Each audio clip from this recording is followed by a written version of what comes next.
Hello అండి. మేక తలకాయ కూర చేయాలంటే చాలా ఇబ్బంది పడిపోతూ ఉంటాం. అలా ఇబ్బంది పడకుండా ఒక్కసారి నేను చేసిన పద్ధతిలో మీరు కూడా ట్రై చేసి చూడండి. చాలా ఈజీగా, చాలా సులువుగా చేసేసుకోవచ్చు. టేస్ట్ కూడా చాలా బావుంటుంది ఈ పద్ధతిలో చేస్తే.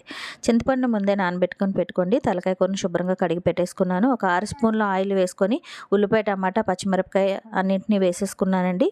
వేగడానికి 1 స్పూన్ ఉల్లిపాయ, కొంచెం అంత పసుపు వేసుకొని వీటన్నింటిని చక్కగా మగ్గించేసుకున్న తర్వాత 3 స్పూన్ల మీరు ఏ మసాలా పేస్ట్ వాడుకుంటే ఆ మసాలా పేస్ట్ వేసుకొని పచ్చివాసన పోయేంత వరకు ఫ్రై చేసుకొని తలకాయ కూరని అంతటిని వేసుకొని బాగా కలిపేసుకున్న తర్వాత హై ఫ్లేమ్ పెట్టుకొని నీరంతా ఇంకే వరకు ఉంచుకోండి. తర్వాత 1½ స్పూన్ సాల్ట్, 3 స్పూన్ల కారం, ఒక 2 గ్లాసులు వాటర్ వేసుకొని ముక్కను 80% ఉడికించుకోండి. తర్వాత దీంట్లోని తగినంత చింతపండు రసాన్ని కూడా వేసుకొని హై ఫ్లేమ్లో మరొక 10 నిమిషాలు ఉడికించుకుంటే ఎంతో టేస్టీగా ఉండే మేక తలకాయ కూర రెడీ అండి.